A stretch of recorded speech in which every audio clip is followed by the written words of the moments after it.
Stillman and Company, 1025, 1063 The Game, streaming live on Twitter, Twitch, YouTube, and Facebook Live. We are live from the Busy Bee Plumbing, Heating, and Air Conditioning Game Nashville studios, and we are presented by the Southern Bank of Tennessee on a Fireball Hot Take Friday. The chairman of the board, David Reed, is here.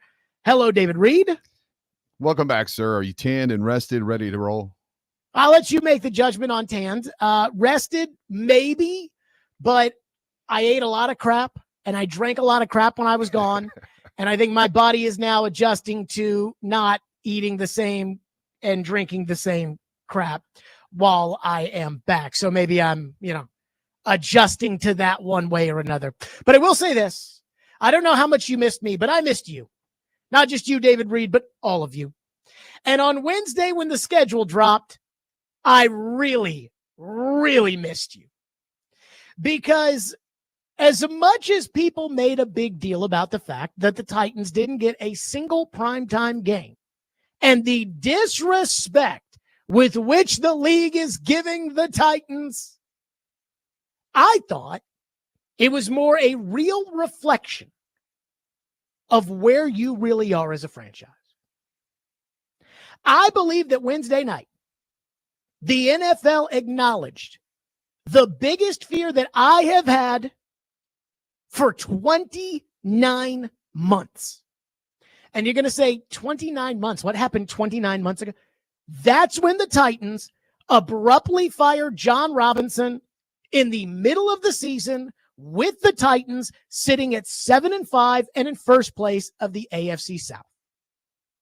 And I feel like now, where the Titans sit, worst record in the NFL, instability in the front office, a coach on the hot seat, and a team that the NFL will not put on national television, even though there are a billion TV windows nowadays with Friday night football and Saturday football and Brazil football and London football and wherever else they play, Madrid, Argentina, wherever, all the places Chig visited, I guess, in the offseason.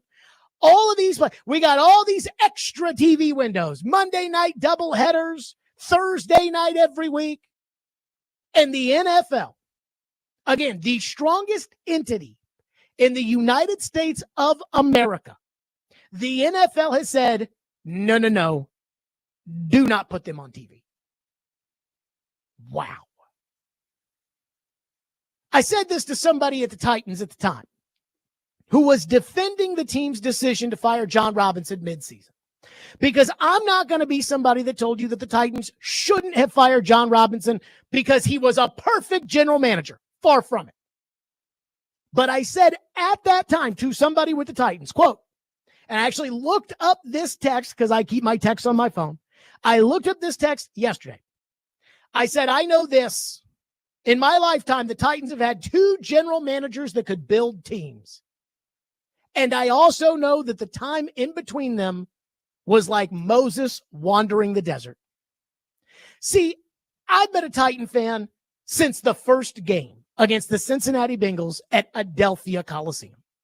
So while I lived through the Music City Miracle and the highs of making it to the Super Bowl and the next year, which I thought was the best team the Titans have ever fielded, and the surprise run to the AFC title game in both 2002 and 2019, and I've lived through all that. That also means I've lived through the Munchak era, the Malarkey era, the Wisenhunt era, although the Malarkey era was much better than people thought it was going to be.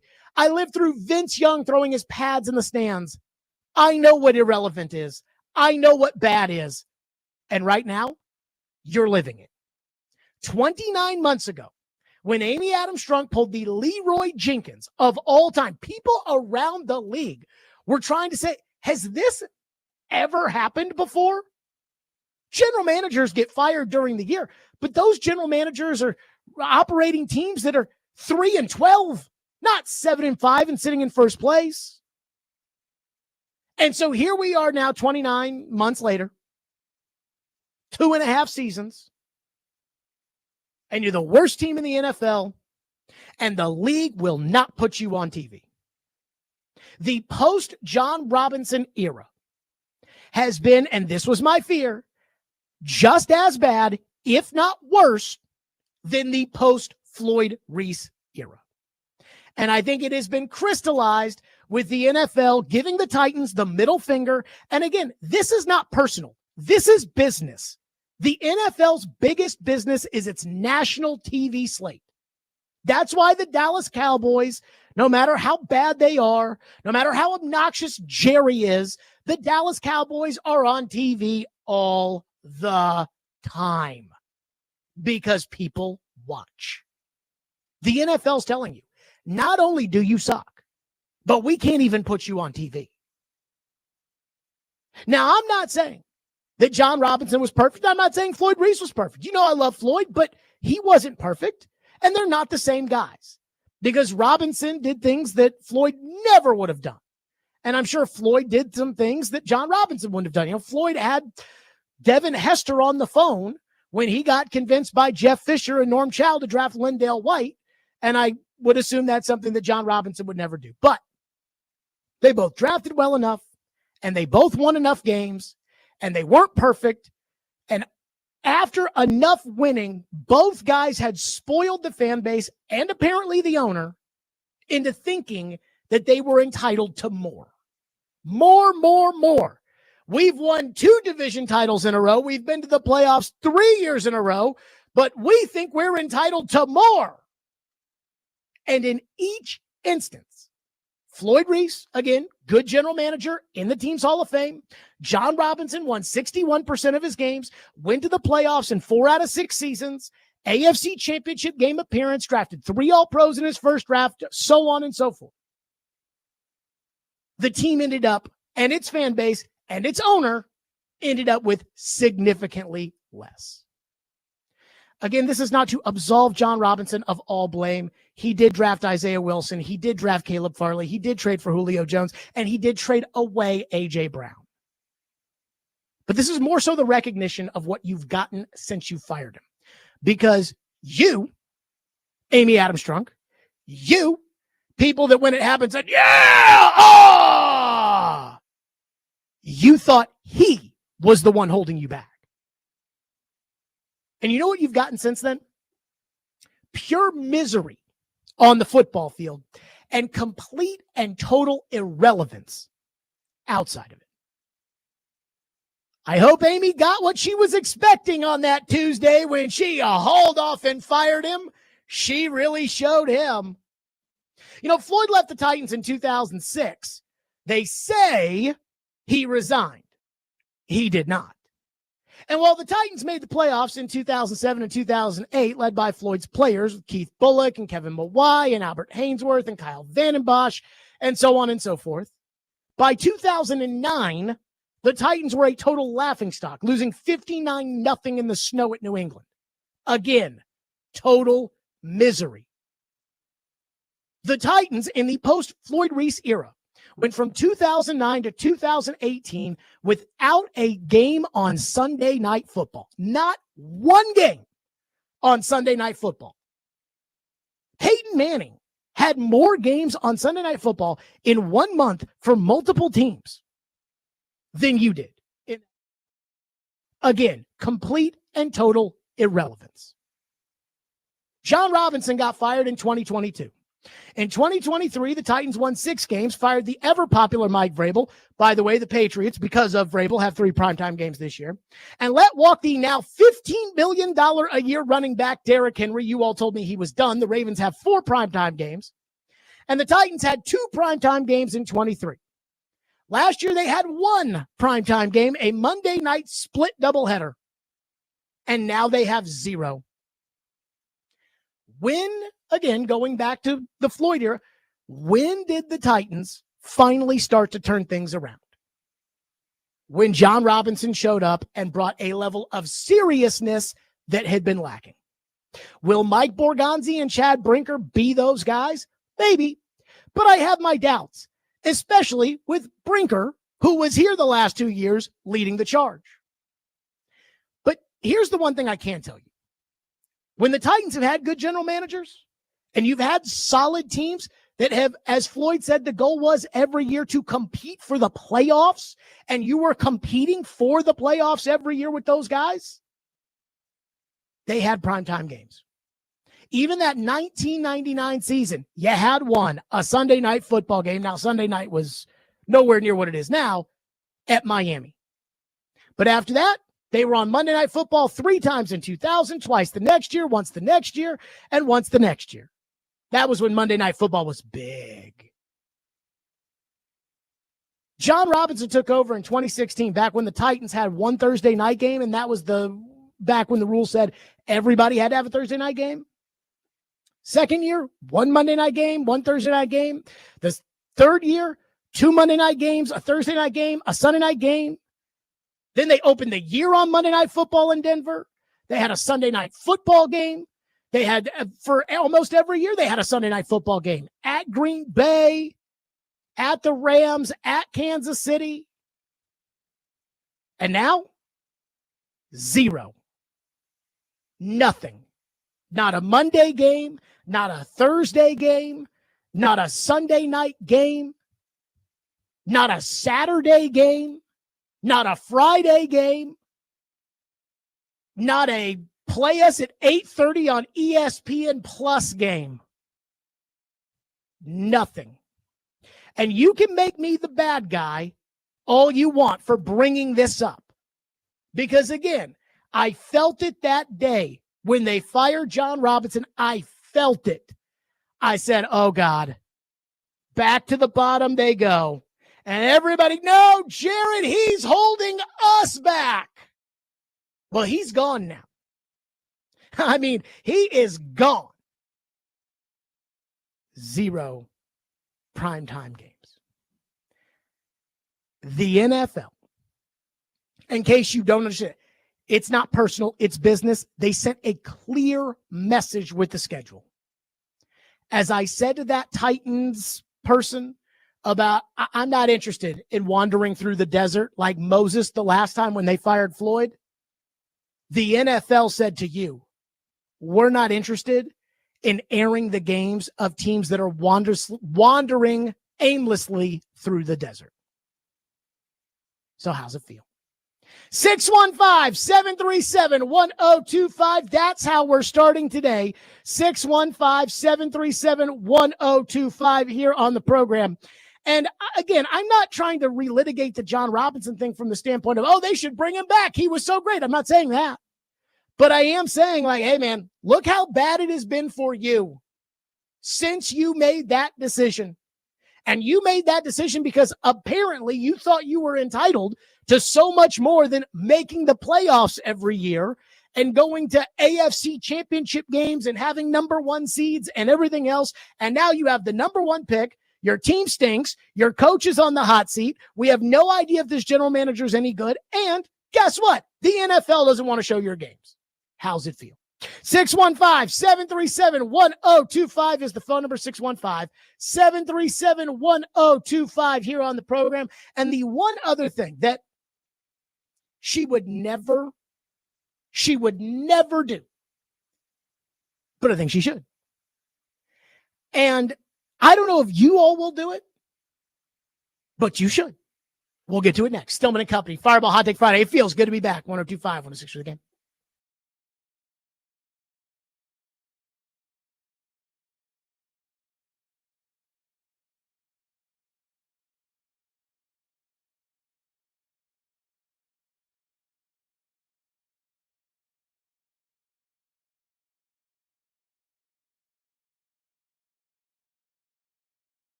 All right, the schedule is out, and it is a vampire's nightmare for the Titans. 17 games, 17-day games. Not a single night game on the schedule. They should be the tannest team in the league when this season's over. Now, it starts in Denver against the Broncos. So Cam Ward's first start comes against the team that led the NFL with 63 sacks last season.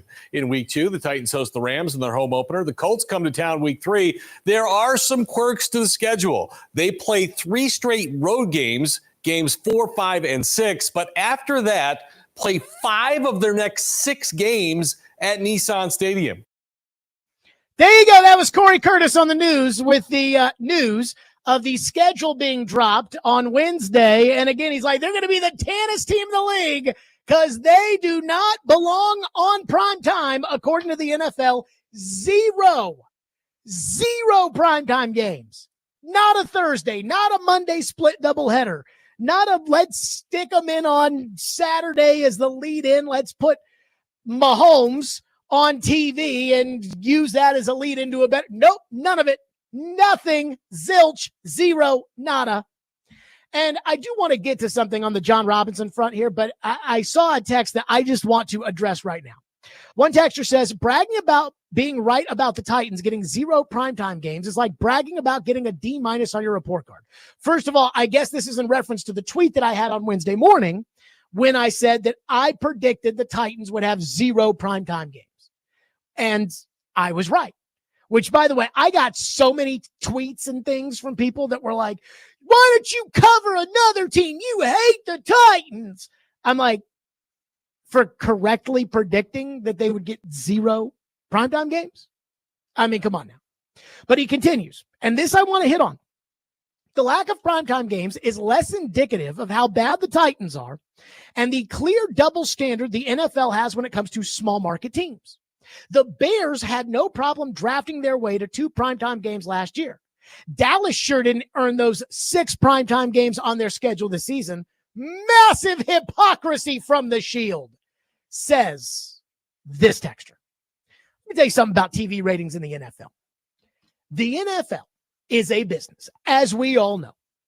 And the NFL moves the needle unlike any other entertainment entity outside of Taylor Swift in this country.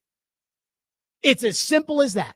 Nothing moves the needle like the NFL. The Titans played the Bills on a Tuesday during COVID and drew 10 million viewers, and the game was a blowout.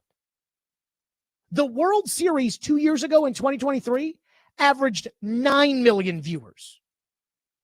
The NFL only cares about their ratings because their ratings equals their pay.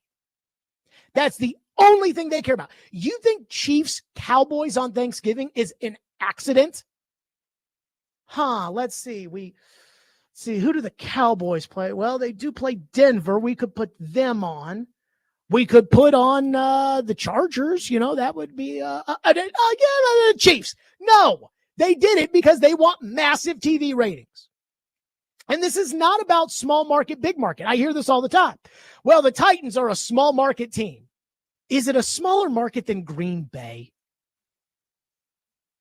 Do a lot of you, when you guys talk about markets, do you guys really know what you're talking about? Because the Titans have the city of Nashville has the 26th largest market in the country, which, again, is not New York. But think about this with some of these other places. Buffalo has 5 primetime games. You want to venture to guess what market size Buffalo is? They're ranked 54th. Cincinnati, 37th. Kansas City, 33rd. Baltimore, 29th. Again, you're 26th. It's not about hypocrisy. It's the definition of we don't think anybody will turn on the TV if we put you on it. So we're not going to put you on. It's as simple as that. Fireball Hot Take Friday means phones. 615-737-1025. Gorilla is going to kick us off here on a Fireball Hot Take Friday. Our phone line driven by WilsonCountyHunting.com. Gorilla, don't be bringing in that Homer Bull crap this time. Hey, man, I'm going to tell you something, guy. I love you, man. I'm gonna be honest with you, Jared. I love you, man. Appreciate you that. just knocked it out the park with the take on the size of the markets. It's not the size of the market; it's the product that we have constantly put out on the field.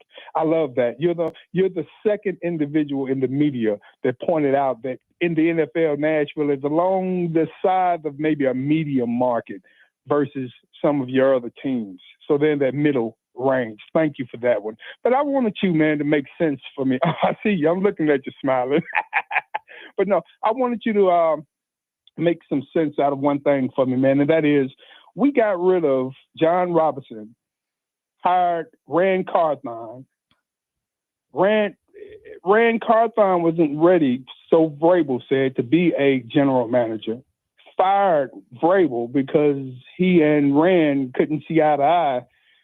Then got Callahan and fired Rand. I mean, just make that make sense for me, man. I like your takes on everything, man. Love the show, man. You my guy, back and forth. You need to grow your beard too, dude. That girly man look doesn't fit you, man. I like you with the beard. Well, I do. I usually I try to shave when I'm on vacation just because, it's just the tan lines and everything else. Thank you, Gorilla.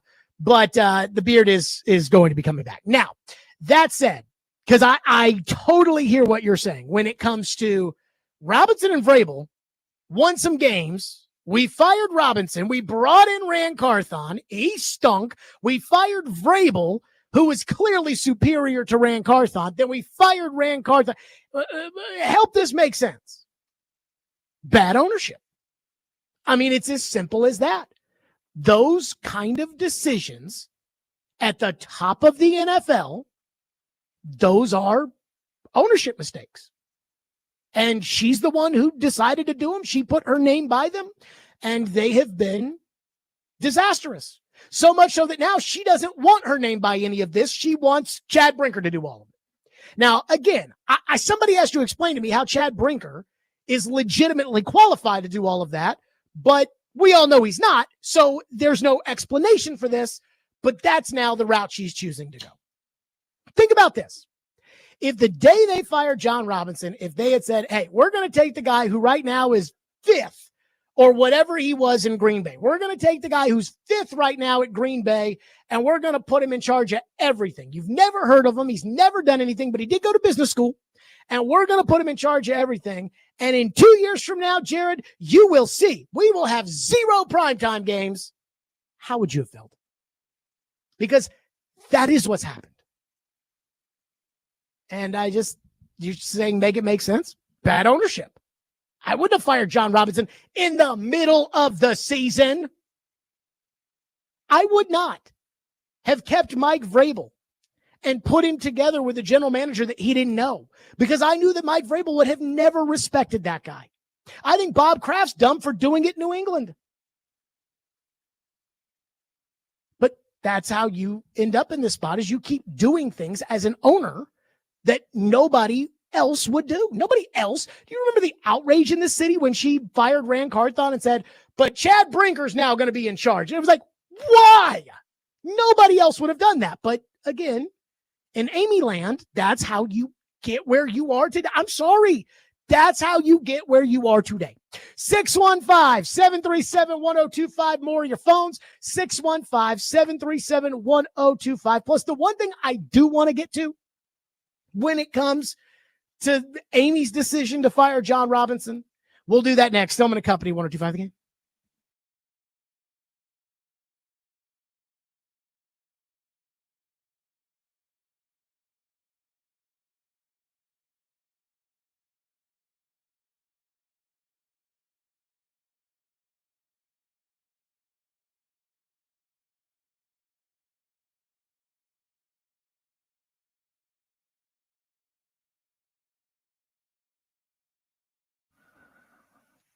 Hiller Plumbing,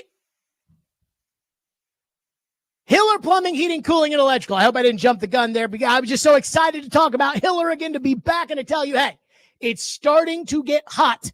And when it gets hot, the last thing you want in the summer, you know this, is for your HVAC unit to go out. Boy, that will be a disaster. So get it checked out right now with my guys at Hiller Plumbing, Heating, Cooling, and Electrical. Why? Because nobody wants to deal with a plumbing, HVAC, or electrical emergency. And most of the time when you have one of those, you do not know what it will cost, if it will get fixed correctly, or if somebody's just trying to pull one over on you. When you call Hiller, their experts are going to solve your problems and solve them quickly. The price you're told is the price you'll actually pay, with no hidden fees and no surprises on your bill. So book online right now at happyhiller.com. That's Hiller Plumbing, Heating, Cooling, Electrical. My guys take great care of my home. Proud supporters of the Preds, the Vols, and Vandy. Hiller. Call the Happy Face Truck today.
One of the criticisms I've seen so far, Mike, of the schedule is no primetime games for the Titans. How tough was it to not give the Tennessee Titans any primetime games, knowing that they had the number one pick in the draft? Yeah, it wasn't intentional. I mean, you know how this works. We've got probably a dozen schedules in front of the commissioner in that last week.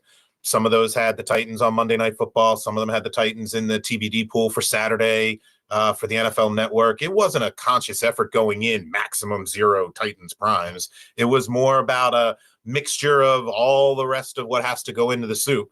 You don't draft your way into prime time. You play your way into prime time. So just because you had the number one pick doesn't mean you automatically make the prime time schedule the following season, but certainly fan interest will be there. I think they're on national television in the preseason, so at least fans will get a chance to see Cam play then if he's playing.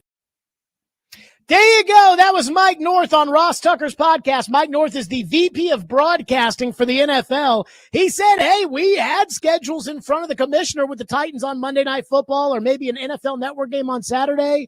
And Roger Goodell was like, no, it's not personal. It's we don't want to put you on TV. So there is one thing, though, I will say, because I brought up the fact that I remember after Floyd Reese left the Titans and the Titans benefited off of his draft picks and his free agent signings and went to the playoffs and went 0-2 in the playoffs and then went to a pile of crap immediately. That 59-0 game in New England was in October of 2009. Vince Young threw his pads in the stands in 2010. Mike Munchak was the coach until 2013. The Wisenhunt era was 14-15. I mean, that was just a miserable time to be a Titan fan, which is a lot like now. Amy Adams Strunk will never say this. At least never say it publicly. But I do wonder if she regrets firing John Robinson when she did. If she regrets getting on her high horse about Robinson and Vrabel, and it sure sounds like, even though everybody behind the scenes has told me there was not animosity between Robinson and Vrabel, it sure seems like there was probably some. And I wonder if she looks back on it and says, man, I overreacted. And I wonder, and again, she'll never say it publicly. I will say when I'm wrong. Like, I will say, hey, when they traded A.J. Brown, I said, I understand. And it's the biggest mistake the Titans had made, up into that point. I will admit when I'm wrong. I thought the Patriot way, the Bill Belichick genius plan, was the end-all be-all to running a football team. No, it's get lucky at pick 199.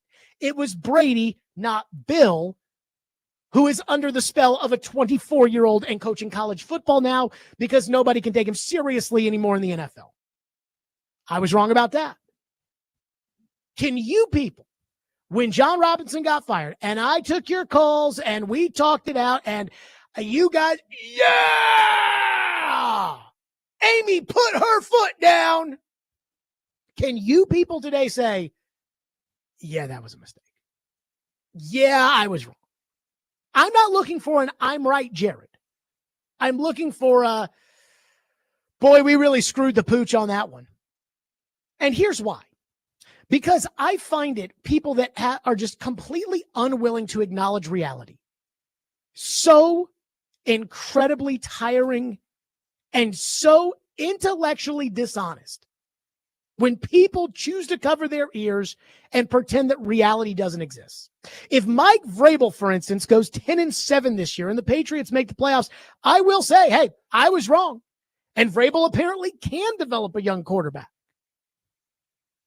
But I just think some of you, and I certainly don't think Amy, can bring herself or bring yourself to say, wow, what did we do when we fired John Robinson? Holy crap. Keenan is up next on the program, has been waiting very patiently at 615-737-1025. Keenan, thank you for calling. Go ahead. Yeah, man, appreciate taking the call. Would love to talk about the J-Rob stuff, and I'm one of those that's going to say I'm pretty sure that was the right decision, man. I don't know if you've gone through and looked at the draft list of his years. He had a lot of good hits, but the reason why we're doing so bad right now is because we don't have the talent that we should have had on those years that he had so many misses. It wasn't just the Isaiah Wilson. It wasn't just the Caleb Farley. It wasn't just the Traylon Burks. We're just so depleted everywhere across the board, and we don't have starters from that era. Looking at Rand Carthon's drafts, looking at the Morganzi we haven't been able to see yet, but looking at the Rand Carthon drafts, we've got starters, from there. We've got people that are being contributors that are still out there on the field right now. Keenan, why are the Washington Commanders, who swung and missed in the first round in 2020, 2021, that was Chase Young in 2020, Jamin Davis in 2021, Jahan Dotson in 2022, and they've already released Emmanuel Forbes, who was their first rounder in 2023. How are the Washington Commanders good and you're bad if it's John Robinson's fault. Because apparently a new general manager in Washington who came from the same place that Ran Carthon came from in San Francisco was managed to build a contender, even though they swung and missed too. Well, that's very clear. They got a superstar, which I hope we got in Cam Ward. That would be fantastic. Superstars do help out a lot. But on the in-between... And I do wonder, so when it comes to the Ran Carthon drafts, again, because you're saying that this is all Robinson's fault and it's not Ran Carthon's fault, who are the star players Ran Carthon drafted? Star players, no. We're talking about contributors there. We're talking about the Brownlees in the 5th round. We're talking about the Cedric Grays in the 4th round. Cedric Gray hasn't even played in the NFL. What are you talking about? Cedric Gray did not play last year. He's someone that will be able to contribute eventually. These are late rounders. How? You don't know that. People you got to look at I guess Levis contributed last year. You count that? They drafted well and have a lot of contributors now on their team that are young that aren't counting. I mean, Keenan, I want you to think about this. Your standard right now is Jarvis Brownlee Jr., a below-average league starter. That's what he was last year. Was a below-average starter, according to the data. He was a below-average league starter. That is your example of Ran Carthon doing a good job, and this all being John Robinson's fault. What's that make Roger McCreary or Chiga Conquo or all these other players that were on the team, or the guys like Elijah Molden or Malik Willis that went other places and played well? Okay, thank you. Again, this idea that Robinson was the problem. Robinson inherited the worst team. It is so intellectually dishonest. You are lying to yourself when you say things like, Ran actually did a good job. Robinson did a horrible job. Robinson took over the worst team in the NFL. They were 9-7 that first year. He drafted 3 All-Pros in that first draft. 1, 2, 3. Jack Conklin, All-Pro. Derrick Henry, All-Pro. Kevin Byard, All-Pro. What did Ran Carthon do to make the team better? He inherited a 7-win team. They won 6 games. He fired the coach. They won 3 games. That's not John Robinson's fault. Give me a break. And I think some of you people, just for whatever reason, have decided John Robinson was the problem, and you're never going to move off of that no matter what facts are in front of you. Again, this team, when Robinson was the general manager, they were on Sunday Night Football every year. Sunday night, the game of the year that you really have to earn. Monday night, they'll put you in Monday night because Monday night they got double headers, and Monday night is traditionally like the 4th best game of the week. Sunday night is usually the best game. That 3:30 window with Jim Nantz and Tony Romo or Tom Brady and Kevin Burkhardt is either the best or second best game of the week. And then the other team, so it's usually the 3rd or 4th best game on Monday night. And now there's 2 Monday night games. I mean, give me a break. It's unbelievable. And you're not on Sunday Night Football, and now you're like, but Ram, boy, he drafted Will Levis and Peter Skoronski. He knew what he was doing. Skoronski sucks. Spears sucks. Levis sucks. They suck. Give me a break. Oh, my goodness gracious. 615-737-1025. More of your phones. Plus, the one person I would say I think can feel a little disrespected in all of this. There is one person who, again, in the Titans not getting a primetime game, there's one person I actually think can say should feel disrespected. We'll hit that next. 615-737-1025. Baseball. Tune in to 94.9 The Fan tonight as the Sounds take on Memphis. Pregame 6:50, first pitch 7:05. Coverage also available on the Game Nashville app and at theGameNashville.com. Sounds Baseball on 94.9 The Fan, presented by Twin Peaks and Family Leisure. And tune in today with a new first pitch for Vandy right here on 102.5 The Game. Vandy in Kentucky. Pregame 4:45, first pitch at 5. Because of the weather. Coverage also available on the Game Nashville app and at theGameNashville.com.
I'll tell the Titans and I'll tell the Saints and I'll tell all the teams what we tell everybody.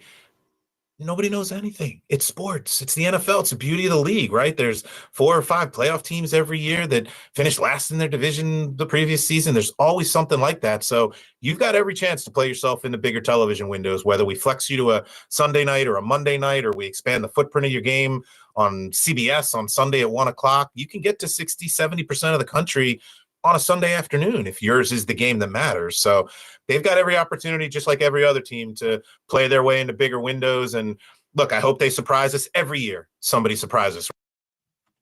That was Mike North. And let me just say this. That was some patronizing bull crap right there.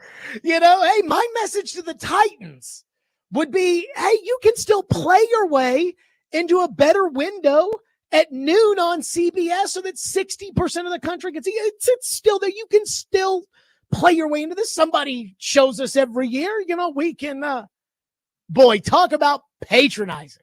He won't say what the truth is. I will, which is all of their data says nobody wants to watch the Tennessee Titans.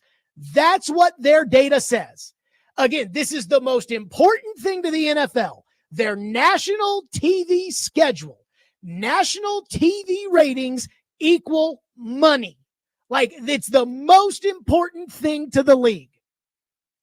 So all of their data, all of their research, the most important thing to the biggest league is who plays in the games to get people to watch. And they're saying nobody wants to watch you play. They won't say it, but that's what they're saying. So I do believe that there's one person in all of this who should feel personally disrespected, and it's Cam Ward. Again, I have no idea if Cam Ward's going to be Jaden Daniels or not. Most people say he's not. I would lean towards the consensus being correct. But again, here's for hoping, because what else is there to do? But if I'm Cam Ward, I would be feeling disrespected. First of all, his draft was totally consumed with Shedeur Sanders talk. Every day leading up to the draft, Shedeur this, Shedeur that. During his pick, Shedeur this, Shedeur that. The day after he got picked, Shedeur this, Shedeur that. It got completely overlooked. Like, even when he shows his great-grandkids one day the video of dad being drafted number 1, it's going to have Mel Kiper talking about Shedeur Sanders while dad is walking up to the podium to greet the commissioner. Secondly, he should feel a little disrespected by the fact that he took Warren Moon's number and not one person outside of the city of Nashville noticed or cared.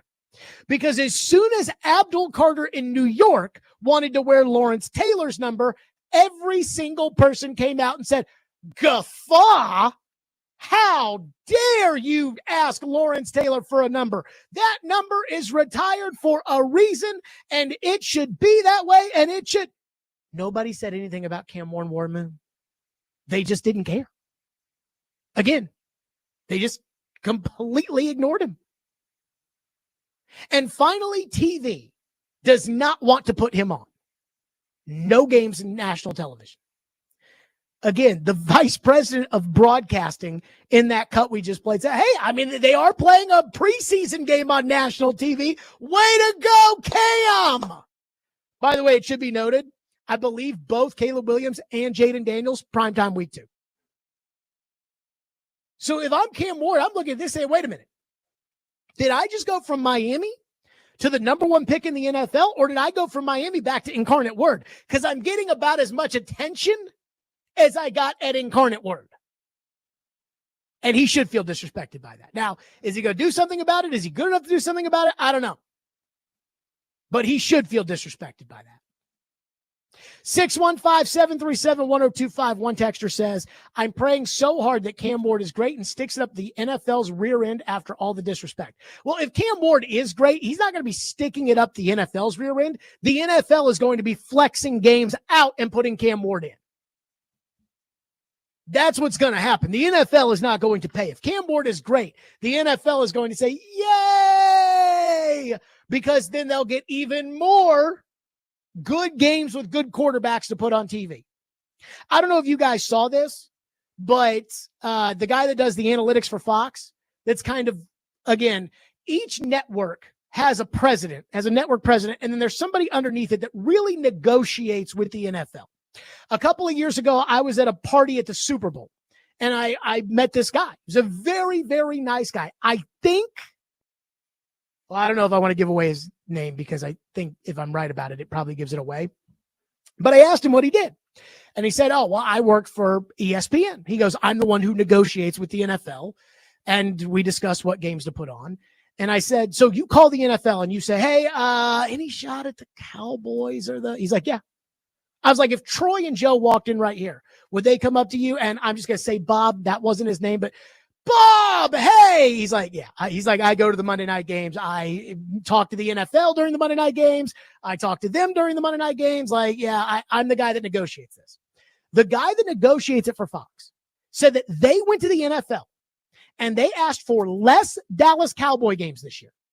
Less Dallas Cowboy games, more AFC quarterbacks because of Allen and Mahomes and Burrow and Lamar and Herbert. And so if Cam Ward were to go out there and become a huge star, they wouldn't be shoving it to the NFL, and the NFL wouldn't be sitting there saying, oh, no, we didn't put the Titans and the Chiefs in prime time. No, they're flexing that game into prime time.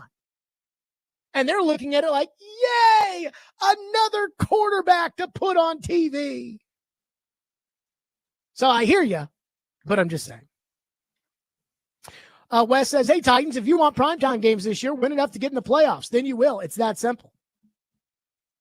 Yes, but again, there's always something you can do about it. It's like people are like, you're talking about fire general managers. We should talk about this general manager. Right. You can always go out and build a great team. The next draft could be the draft that you're one pick away from nailing Tom Brady, and then you do. You know, anything is possible in the future. What I'm reflecting on right now is how bad the Titans have it right now in this moment. Can they get out of it? Absolutely. Everybody gets out of it. The Bengals were the worst team for my entire football watching life, and then they drafted Joe Burrow, and now they're not. It happens with everybody. I remember when Mike Ditka coached the Saints. But at the same time, right now, you're the worst. And you're the most irrelevant. One texter says, Cam Ward doesn't care about all that. He just plays football. Ugh. Okay. One texter says, I hear you on the NFL TV ratings and market and all that, but help me understand 5 games for Atlanta. How is the NFL saying, hell yeah, everyone will flip on the TV for Michael Penix? Help me understand. So it was on Robbie and Joe this morning, and they brought up Atlanta and Miami. And so I went back and I looked at it. First of all, like with Miami, all those games are Thursday night and Monday night football. And I don't know how many of those are split doubleheader or not, but it's like Thursday night versus Josh Allen, Thursday night versus the Ravens.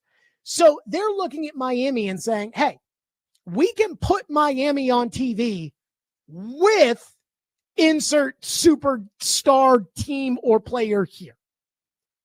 Which is, again, that's how you got on Sunday Night Football over the years. When you played Sunday Night Football at Kansas City and Malik Willis had to play quarterback, they weren't buying that game for Ryan Tannehill. They were putting you on Sunday Night Football because they were putting the Chiefs on Sunday Night Football.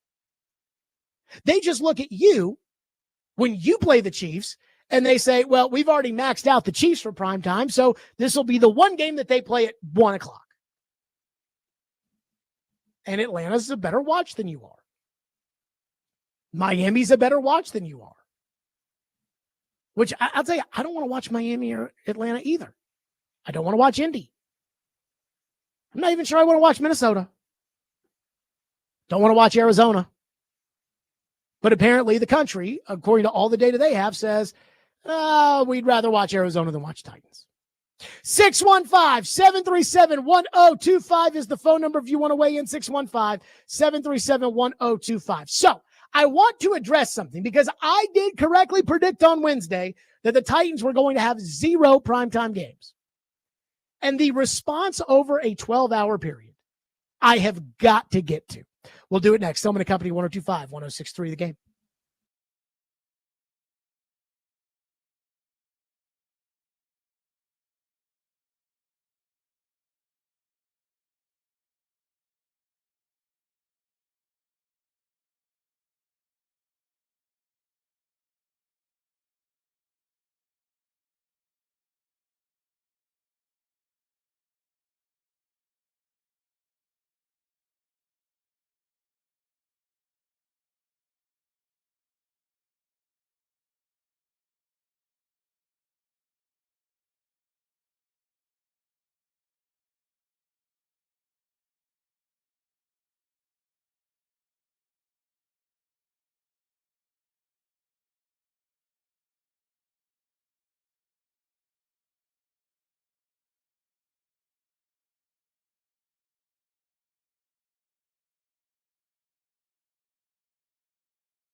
Stillman and Company, 102.5, 106.3 The Game, streaming live on Twitter, Twitch, YouTube, and Facebook live from the Busy Bee Plumbing, Heating, and Air Conditioning Game National Studios, and presented by the Southern Bank of Tennessee. It is a Fireball Hot Take Friday.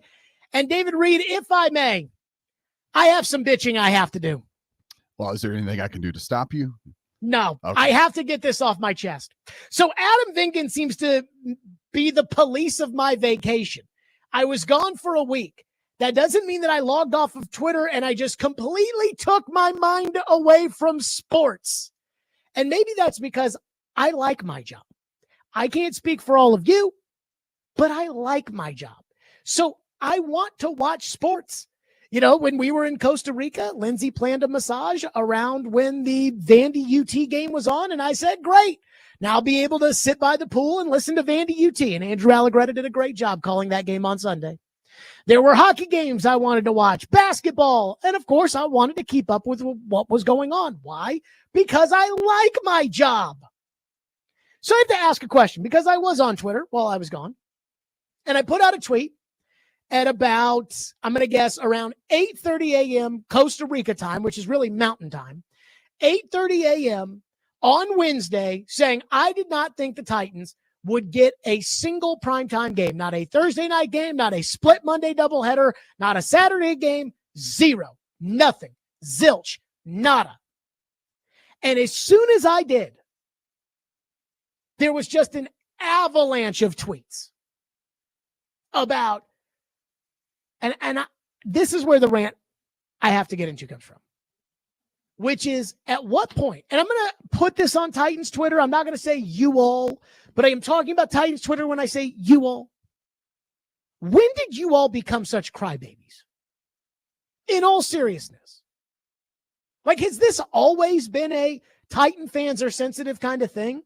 Or is this new because being the worst team in the league and now being the most irrelevant team in the league has brought it out of you? I don't know. My Twitter was on fire Wednesday, again, over the prediction that the Titans wouldn't get a primetime game. I tweeted that out at like 8:30 in the morning. And everything was, go cover another team. You hate the Titans. You are so wrong. I can't wait. You just hate the Titans. When are you going to have something positive to say about the Titans? You should go cover other teams. It's like, easy there, crybaby. Maybe when they're not the worst team in the league, maybe not when they're the most irrelevant team in the league, maybe then I'll say something positive. Maybe if they do something positive, I'll say something positive. So then the whole day goes on, and the schedule drops at 7 o'clock, and the Titans had exactly 0 primetime games.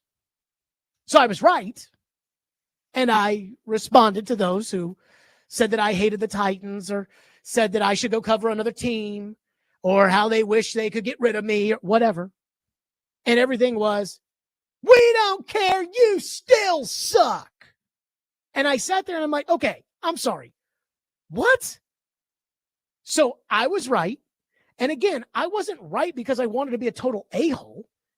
I just guessed what games were going to be on TV and what games aren't going to be on TV. I am obsessed with how the NFL goes about television.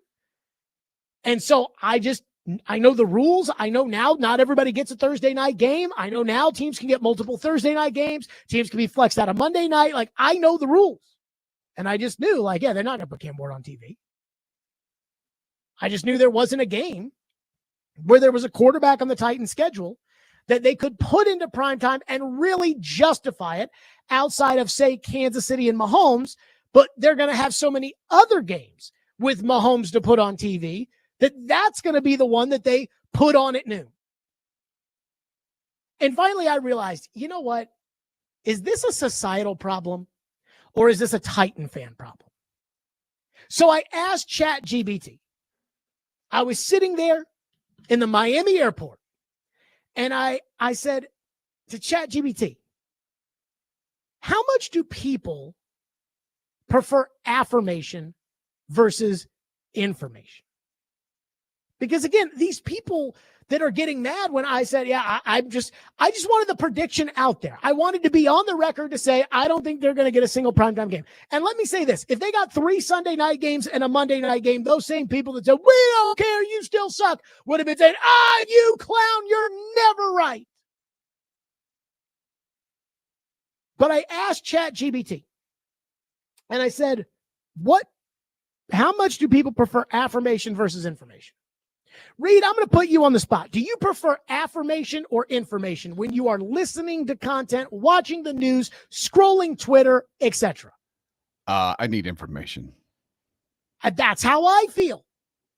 ChatGPT says, while the exact percentages can vary by demographic and study methodology, most research and expert analysis suggests the majority of people seek affirmation over information when consuming news. A reasonable estimate based on media psychology and audience studies would be affirmation-seeking people, 60 to 75%. Information-seeking, 25 to 35. It says why the split affirmation. Most people gravitate towards content that reinforces their existing beliefs. It's emotionally satisfying and reduces cognitive dissonance and aligns with identity-based media consumption, i.e. partisan cable news. Information, a smaller portion actively seeks objective or challenging perspectives, often driven by intellectual curiosity, professional needs, or a commitment to critical thinking. 75%.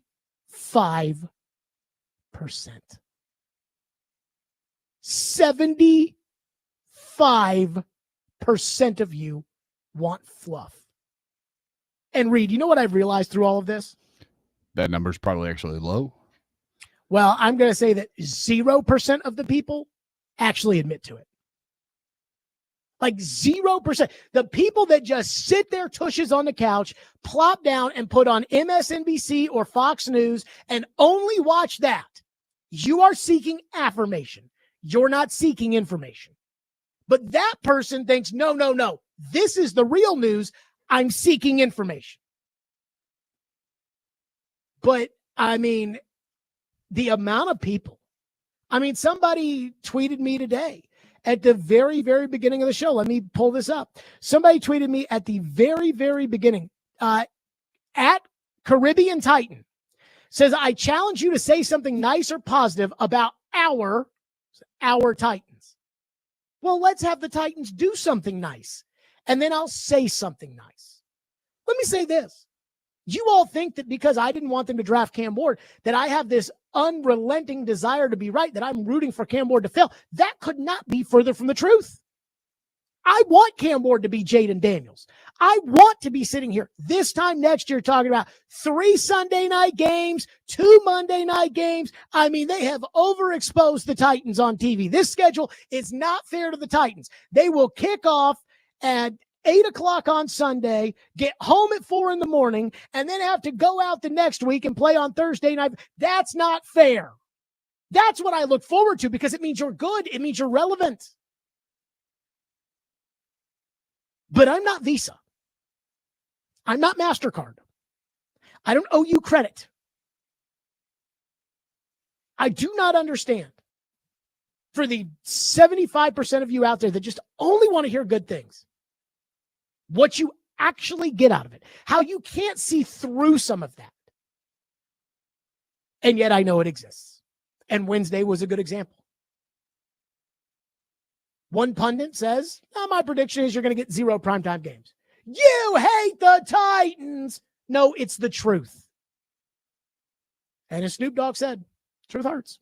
615-737-1025, which is our phone number, 615-737-1025 here on the program. Corey Curtis, News 2.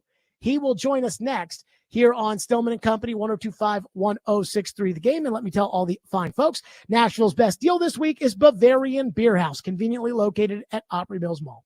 Enjoy beer, food, music, and fun at Nashville's only authentic German beer hall, where it's Oktoberfest every day. Head to theGameNashville.com/deals now to get a $50 gift card for only $25, so half off. Again, a $50 gift card for only $25 to Bavarian Beer House while supplies last.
Stillman and Company, and again, I got Adam Vingan texting me about where did you get the information from ChatGPT that 75% or 65 to 75% seek out affirmation content as opposed to information content. I said ChatGPT. That's where I got it from.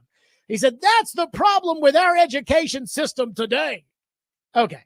Look, I'm not writing a research paper here. I'm talking about sports on the radio. It'll be okay. Corey Curtis joins us, News 2, here on the program. So, Corey, I have a stick up my rear end. You know that I often do. But with the Titans getting 0 primetime games, I feel like that is the ultimate sign of disrespect. Not saying that, well, you're bad. We know you're bad. But that you're irrelevant. With there being so many windows today, how ashamed of themselves should the Titans be that they didn't nab a single national primetime viewing window? Are you talking about the players or the organization? The organization. Well, I mean, look, I think they should be really ashamed, but I think they should be more ashamed about being 3-14. I mean, look, if I'm the NFL, it's not a sign of disrespect, Jared. You're 3-14 and you have 0 marketable players. All right. You're hoping Cam Ward is a marketable player. But when you let Derrick Henry go, all right, and you moved on from him, he was your marketable player. When you traded away A.J. Brown, you traded away a marketable player. You have no marketable players, and you're bad. Why would the NFL choose you to put you on primetime? Your own fans don't even show up for the games. Yeah, I think my thing is to not be upset at the NFL. I'm just upset with the state of the Titans. It's not disrespect. It's reality. I view the NFL, and you know me, I try to be as objective as possible. I try to be as honest as possible. Like I try to be intellectually honest, knowing that my own bias at times will override that. And I will think that I'm being honest when I'm really not. I just had a rant about how people that sit down and watch cable news all day think that they're actually watching information and not affirmation, but it's their news channel that tells the truth. And I don't believe that. But I'm aware of my own bias. I find the NFL's decision as to who to put in prime time to be as apolitical, as subjective as humanly possible, because the single most important thing to all 32 teams is the money. And the way they get the money is by accurately getting these massive television ratings. And in order to do it, you have to know who to put on TV. And that's why I don't think the NFL is biased against the Titans, Corey. No, and, let's use the Dallas Cowboys as an example here. They were not good last year, right? But the star is always marketable. Always. It just is. Micah Parsons is infinitely marketable. CeeDee Lamb is marketable, okay? They have stars. They have the star. So that is why they're on primetime like 6 times, whether they're good or not, okay? It's about what can you present to the fans. The Jaguars don't have any primetime games either, all right? They're in the same boat, which I think you should be more ashamed about that than anything, that you're in the same boat as that team. But that's just reality. I mean, yes, they're not in the biggest markets, but it has more to do with the product that they've consistently put on the field. All right. It's just that simple. You look, when the Titans were winning games, they were on in primetime. I remember watching them go to Lambeau Field and win. Traylon Burks catching a long pass, down the sideline. That was a primetime game. And that was back when they were winning. When you are losing, and by the way, have turned the page on your best players, you now have to find new best players. And you have to win games if you want anyone to find you interesting. It's not a slap in the face. It'd be like getting like a 60 on your science test and being upset that no one came to tell you how well you did, or picking you for their science team. All right. You've got to produce at some point if you want the results. Well, or at least give somebody a reason to watch. That's my point. There's no reason right now. They're hoping there's a reason, Okay, we're going to find out if Cam Ward is a reason, but if he's not, there's not going to be any primetime games in 2026 either. I will tell you this. I think if the Titans had drafted Shedeur Sanders number 1 overall, they'd have like 3 primetime games. Again, the NFL could market that, right? Right. It's not about who's good. It's about who will get people to turn on the TV. That's what it's about. Exactly. The Titans happen to not be good and to not be worth watching on television as far as the league is concerned. You brought up Derrick Henry, Corey Curtis with us, News 2. I believe that this week has crystallized just how dreadful the Titans' decision midway through the 2022 season when they did it to pull the plug on John Robinson was. I know that they did it with the best intention of getting the right general manager to pair with the great Mike Vrabel, and that they were going to go on and win championships. And Vrabel has 3 primetime games in New England. They stink, but at least they think they're worth watching, or Vrabel's worth watching. They Derrick think Henry might market Vrabel. Derrick Henry just inked a $15 million a year extension that is pretty much all guaranteed in Baltimore with the Ravens. So the Titans thought Henry was done. The Ravens don't think Henry's done. And I wonder if you were Amy Adams Strunk, so I'm not going to say should she feel this way. I'm going to say, would you feel this way? Would you look back at the decision that you made to fire Robinson when you did it, and would you be disappointed with yourself? I mean, look, I might not have fired him during the season, but we differ on this. I think he is a huge – I mean, you were headed in this direction, okay? The roster was getting worse and worse. Just because you've done a poor job following that firing doesn't mean firing him was the wrong move, okay? It just means that you didn't follow it up with another good move. That's disappointing that you have not been able to follow it up by putting the people in place to get you out of this hole, okay? Lou Holtz used to always say when he was at South Carolina, cars in the ditch, who's going to get out and push? They don't have enough people who've gotten out to push. They've got to find those people. They haven't found those people to this point. And that's on her because she was the one who did all the hiring, to this point. And, whether Mike Borgonzi and Chad Brinker can do it, that's going to be on her too. But again, I am not going to sit here and say, it's all because they fired John Robinson. John Robinson had 3 lousy years. Regardless, I know what the record was, Jared. I also know they'd lost 3 games in a row and just been humiliated by A.J. Brown. And we all know the direction that they were headed in because the roster was getting worse and worse and worse. So, yeah, they fired him because he was not doing a good job at this point. And the problem is they did not hire someone who did a good job to follow him up with. That is the problem. So that's the problem, is that you made a bad hire after you made the move.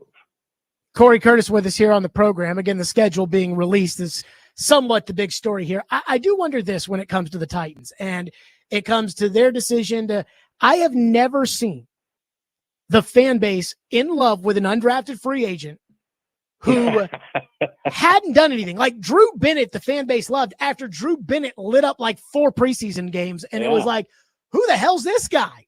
I remember when the fans got into DeJuan Hicks from MTSU because he was lighting it up in the preseason. Xavier Restrepo has had 1 day of rookie minicamp, and there are already Titan fans customizing a jersey for Xavier Restrepo. My question for you is this. If he's not good enough, do you think the Titans have the scruples to go to Cam Ward and say, we're going to release your buddy because he's not good? Or do you think that they will keep him because they think that keeping him will make Cam more comfortable? I think this administration is gonna, if he's not good enough, he won't be here. Okay. I think it's that simple. And I think Cam Ward is a business oriented enough person where winning and losing to him and performing well are important, where if Restrepo's not good enough, he'll understand that. Okay. I mean, look, the kid was highly productive in college. He's certainly worthy of taking a look at as an undrafted free agent. It costs you nothing except like you're talking about the possibility of ruffling feathers. But, look, if he catches 19 passes in the preseason for 260 yards and 3 touchdowns, they're not going to cut him because he produced and he was good enough. But if he's not capable of doing anything, then he won't be here. or he'll be on the practice squad at most. Look, you don't make roster decisions to make fans or players happy. You make roster decisions to win and lose games. That being said, sometimes people hire their kids on the coaching staff and hire their girlfriend to be PR director, apparently, Bill Belichick. But I would say, I just right now, just yes or no, or one or the other. Right now in your head, who do you think is going to be the better NFL player, Bryce Oliver or Xavier Restrepo? I like Bryce Oliver a lot, so I'll say Bryce Oliver. I mean, that was my litmus he's a strong test player, big hands, and what I like about Bryce Oliver was challenged last year with playing special teams, and by the end of the year was darn good at it. Yeah. And so that tells me he is someone who takes his business really seriously. And so I look, I don't know if Bryce Oliver is going to produce this year or not, but he had a good camp last year, and I'm excited to see if he can do anything this year. Fireball Hot Take Friday, Corey. What's your hot take? You know, you brought up Bill Belichick, and this was going to be my hot take last week, but you weren't here, so I couldn't say it. Sure. I'm not sure he makes it to opening day. I'm not in disagreement with that. Though I will say this. I did buy Belichick's book. I bought Belichick's book with an Audible credit. I don't know if you use Audible or not, but I bought Belichick's book with an Audible credit on the flight before I left Costa Rica because I was like, I need something to listen to. And I got to tell you, it put me right to sleep. Oh, yeah. Did he narrate it? And he did. And it put me right to sleep. There are two books that I have bought off of Audible, and I am a big Audible listener. There are two books I've listened to that are like melatonin to me. The Matthew Perry memoir, which is read by Matthew Perry, and may he rest in peace, but I bought it before he passed away. That thing put me to sleep. I mean, I've seen what my son sleeps like, so now I know what it means like when they say out like a baby. That thing, if I couldn't go to bed, it's like put Matthew Perry on, and I will fall asleep. And Belichick's book. That thing is freaking boring. Boring. Don't you think that 10 years from now, North Carolina is going to go, what were we thinking? I think they did that 10 days ago. I mean, I think Belichick, it's a joke. It's a joke. And I watched that Patriots documentary on the way to Costa Rica, the Dynasty Apple one or whatever. Yeah. And before this all came out, it looked like Kraft was trying to make Belichick the bad guy. Now I'm watching this and I'm like, I think Robert Kraft saw the signs. I think Kraft saw the signs of Belichick making decisions, and he was like, what is the matter with this guy? That's why he told Arthur Blank, don't do it. Don't do it. This guy is a total hypocrite. 615-737-1025. Corey Curtis, good stuff as always. We will talk soon. Thanks, Jared. Yep, Corey Curtis on our program, 615-737-1025. Speaking of Xavier Restrepo, I have to address something that apparently made a lot of people upset. We'll get to that next. Stillman & Company, 1025 The Game.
The rod up Jared Stillman's butt must have a rod up its butt when it comes to Xavier Restrepo. Now, keep in mind, when Jared sent this tweet out on Saturday evening, Jared is out of the country. He is in a tropical location. He is with his girlfriend. They are young parents. This might be the first time the two of them have been away from little Jack Stillman. And yet Jared can't help himself. He can't put the phone down and unleash takes on the world, even when he's thousands of miles away from Nashville, Tennessee. This was the tweet. Quote, I don't know. I don't have a good Jared Stillman impression. I'll have to work on it. I don't have a good one either. Why does Titans Twitter want Xavier Restrepo to be a star? You drafted 2 rookie wide receivers who actually run. You should be cheering for them. Restrepo can't play outside or do anything meaningful on special teams. Who cares that he's Cam Ward's buddy? Cam can get new, better ones. I wish I was making that up. That is I feel like if I went to ChatGPT and said, hey, ChatGPT, can you create a Jared Stillman ridiculous take for me? That's what it would spit out. There you go. That was Adam Vingan earlier this week talking about the rod up my butts, rod in its butt. And it's not with Xavier Restrepo.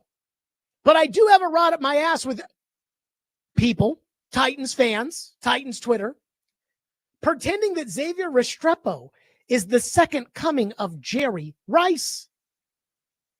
Again, I'm fine with wanting every Titan player to do well and to get behind them and to let the results for what happens on the practice field and everything else speak for itself. What I am not in the business of is overhyping a short, slow, undrafted free agent who has almost zero chance to make the team because it sounds like a good Hallmark movie. And the excitement that Titan fans have for Xavier Restrepo, it is straight out of La La Land. This is almost the same as all the Bill Callahan stuff from last year, except Bill Callahan actually had a legitimate NFL resume. Xavier Restrepo is an undrafted free agent on a team that drafted 2 wide receivers. He only plays the slot. Only. He cannot play outside. Even if he's not a 4.85 because his hamstring was bad, he's probably more in the 4.65 than he is 4.55. That matters in the NFL.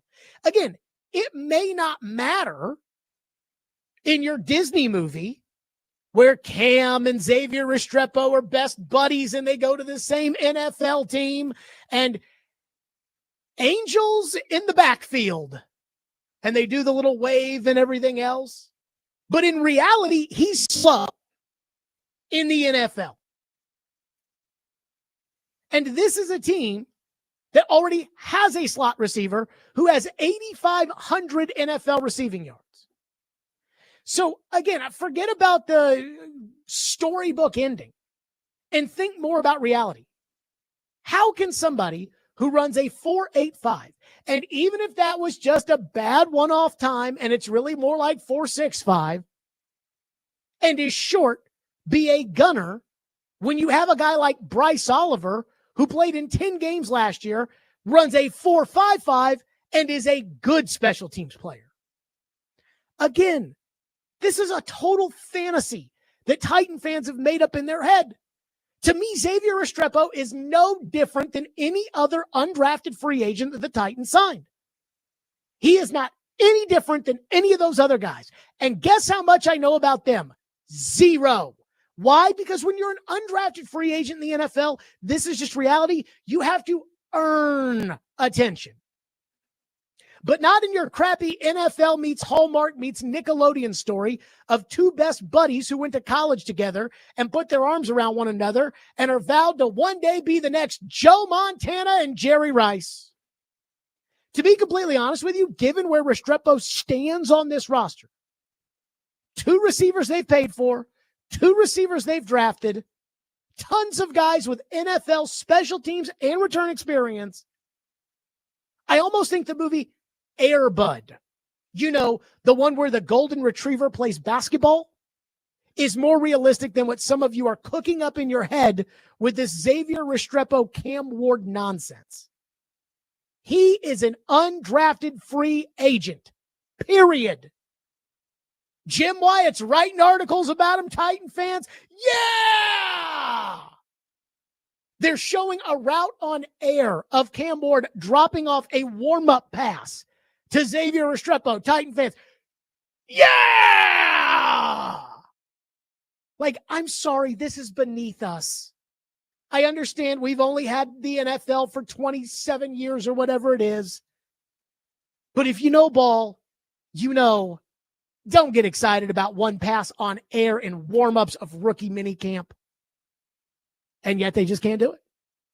The amount of Titan fans that want to fight with me over that 40 time. Well, he doesn't really run that slow, Jared. Go check the tape.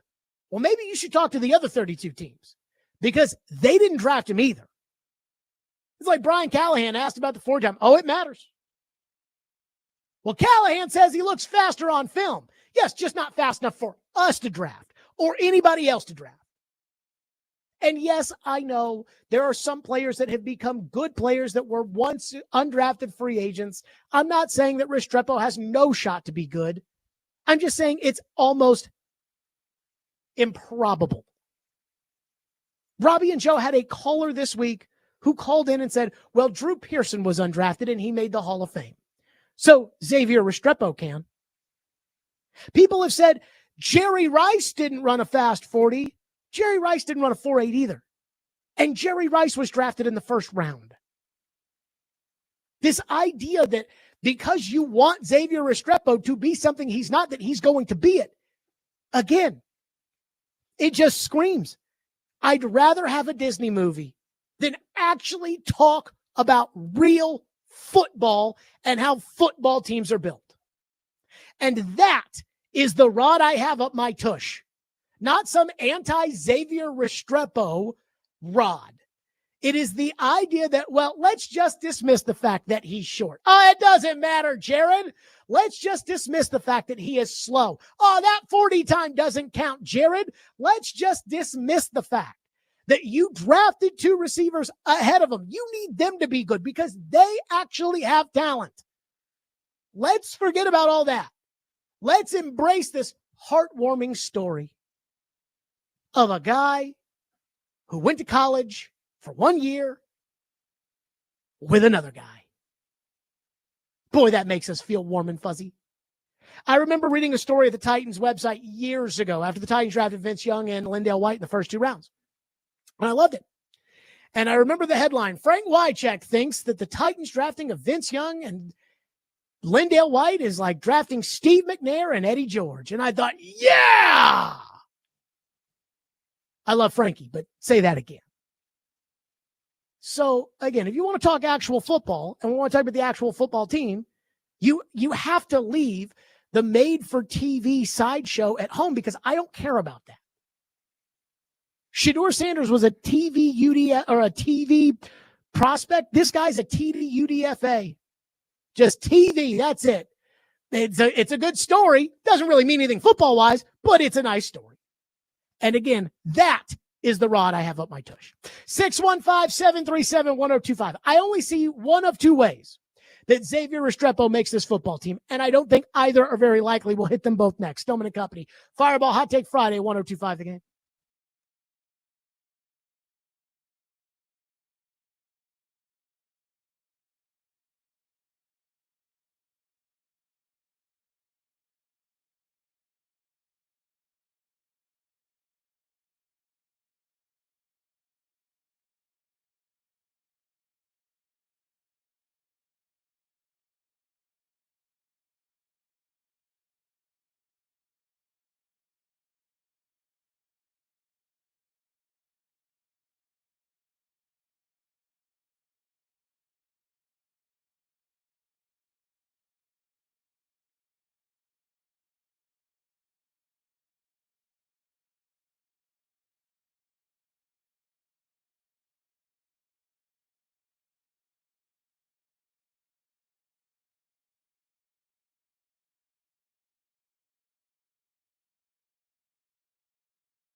push, Cam, for getting Xavier on the team, and how excited were you to see them sign him?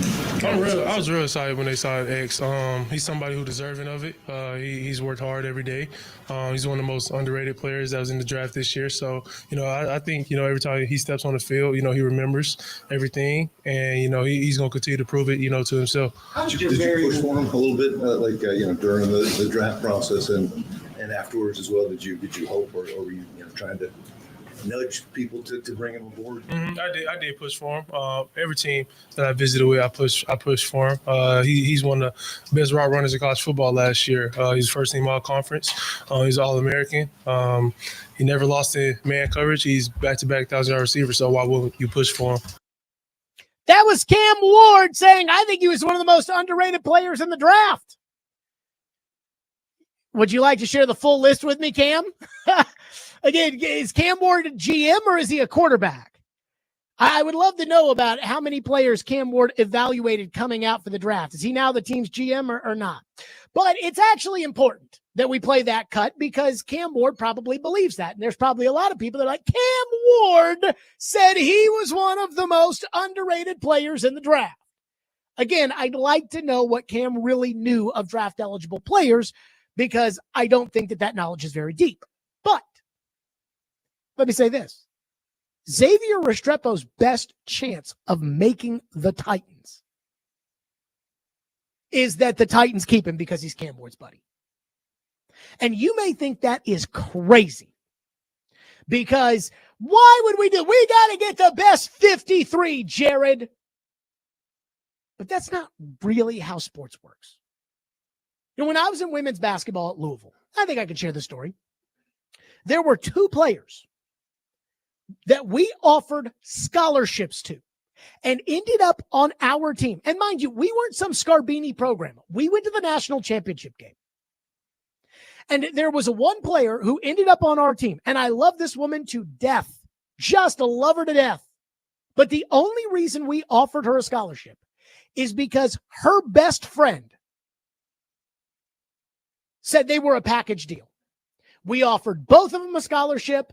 The friend signed. The good player didn't. She ended up leading her team to a national championship. So at least we picked the right person to go all in with the friend.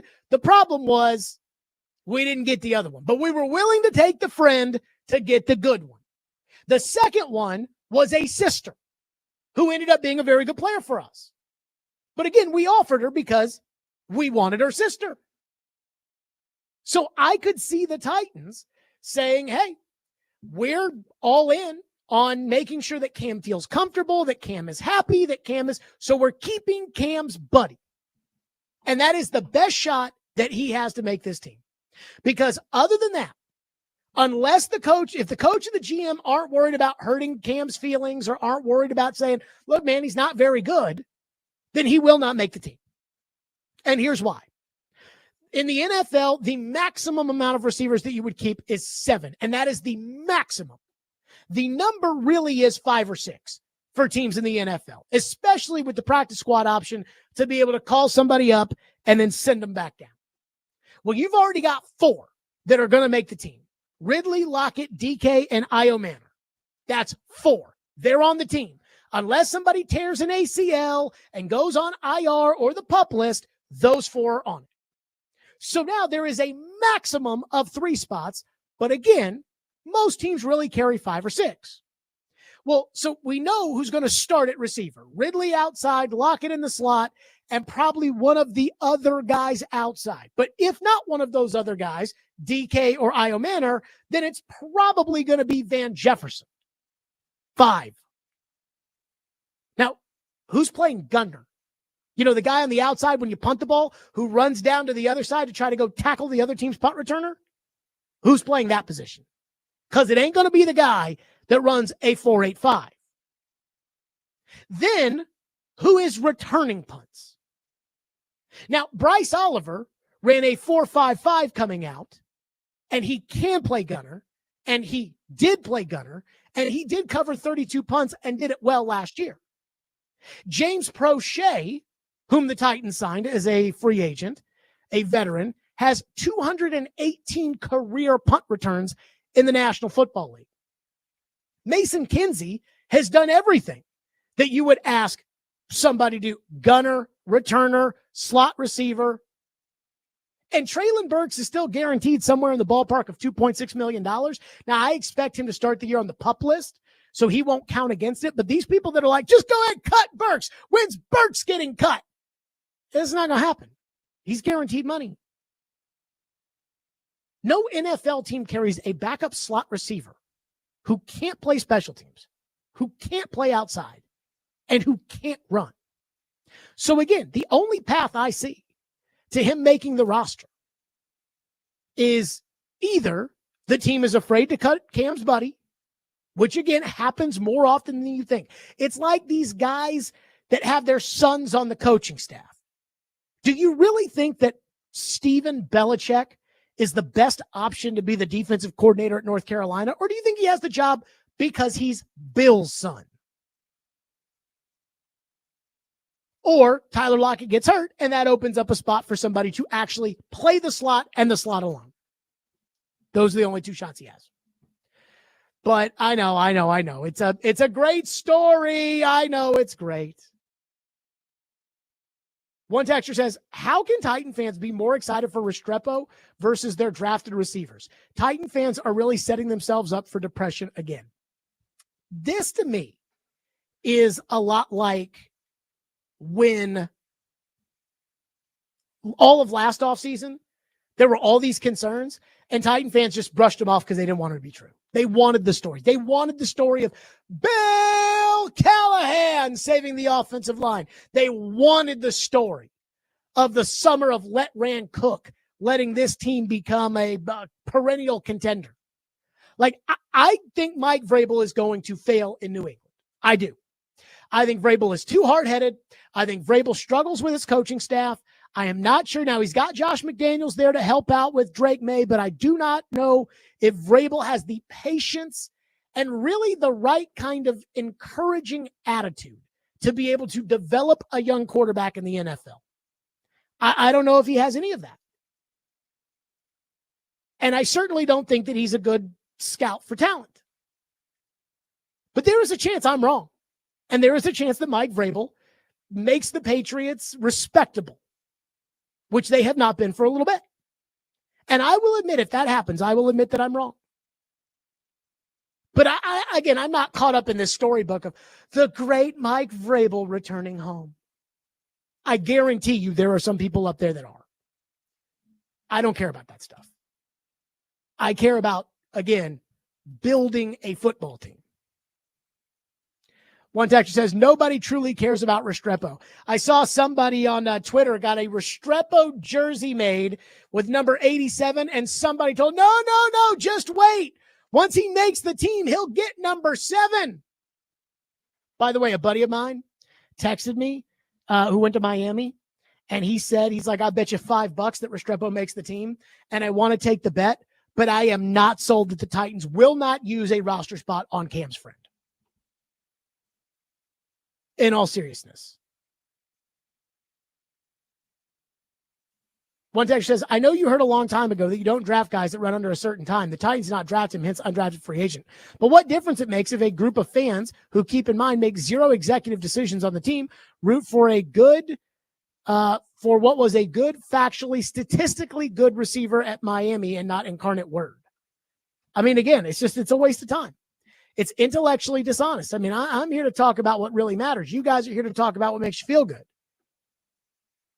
Give me a break.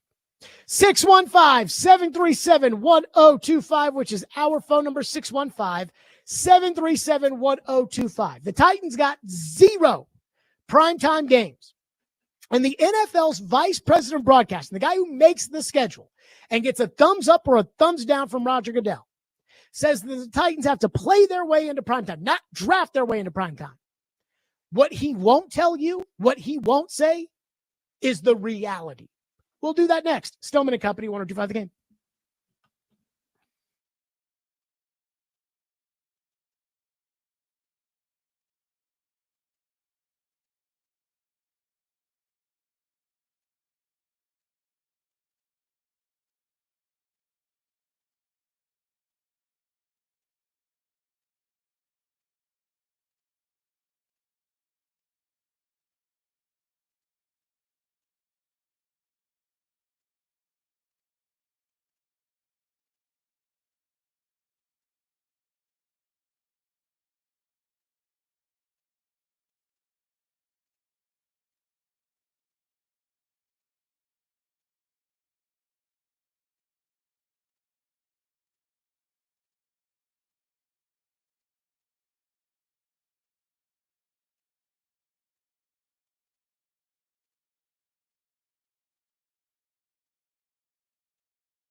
Stillman and Company, 102.5, 106.3 The Game, streaming live on Twitter, Twitch, YouTube, and Facebook Live. We are live from the Busy Bee Plumbing, Heating, and Air Conditioning Game Nashville studios. We are presented by the Southern Bank of Tennessee on a Fireball Hot Take Friday, and we have some breaking news according to all of the insiders. So I guess they all got the same text message.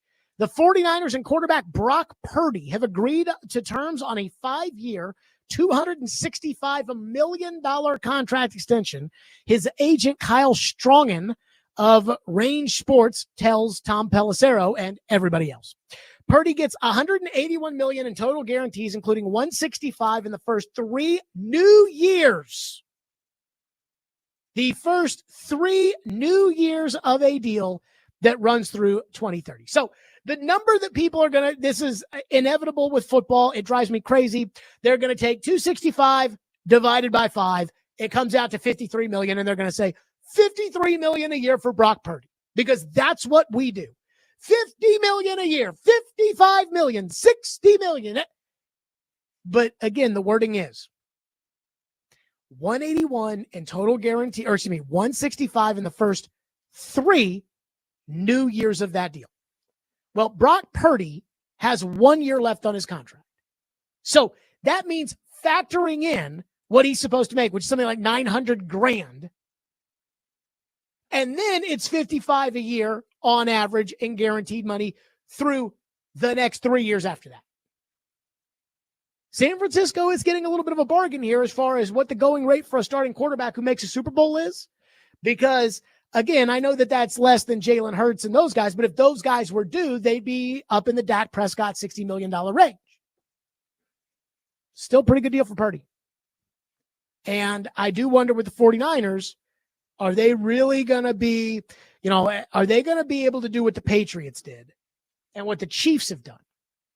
Which is, if you look at the first Chiefs team that went to the Super Bowl or was competing for the Super Bowl, if you look at that first Chiefs team, yes, it had Mahomes. Yes, it had Kelsey. Yes, it had Jones. But other than that, Eric Fisher at left tackle, not there anymore. Tyreek Hill at wide receiver, not there anymore. Sammy Watkins, remember, he killed the Titans. Remember all the running backs that they've had? Charkandrick West, Kareem Hunt, who's now back with the team, but is kind of a corpse of himself. Like, they've gone through so many players. D. Ford, Frank Clark, Eric Reed. Like, they've gone through so many players, but they can still compete because they have Mahomes. Same with the Patriots and Brady. Again, that first group was Willie McGinnis, Teddy Bruschi, Ty Law, Lawyer Malloy, Troy Brown, Tom Brady, Antoine Smith, Kevin Falk, and then the later group, Edelman, Gronk, Malcolm Butler, etc. And San Francisco's going to have to do that. Deebo Samuel is already gone. Yes, they still have Kittle. Yes, they still have Trent Williams. Yes, they have McCaffrey. But eventually those guys will age out too. And it will be Purdy throwing to new receivers. They already wish they could get rid of Brandon Ayuk. Purdy throwing to new receivers with a new offensive line in front of him, with a different running back behind him. And I don't know if Purdy's good enough to be able to allow Kyle Shanahan to make that transition. But hey, good for Purdy, because that is some real money. Vingan just texted me, and somebody also sent this into the text line and said that they've been waiting all week to hear my take on the 49ers. Reed, what day was this that the 49ers signed both Nicholas Petit-Frere, a.k.a. PT, and Andre Dillard? Was this over the weekend, or was this Monday or Tuesday? What day was I think it was last Friday. Yeah, okay. I believe it was last Friday. So I saw that news too, just like everybody else. And I thought to myself this: who in San Francisco's building it overlaps with the Titans over that time period and those decisions to sign those players? Like, is there, and I didn't, and this would be where I was, where I'm like, sorry, I was on vacation. I didn't go look up the 49ers front office, and I didn't look up their coaching staff, because there has to be some sort of tie between those two, right?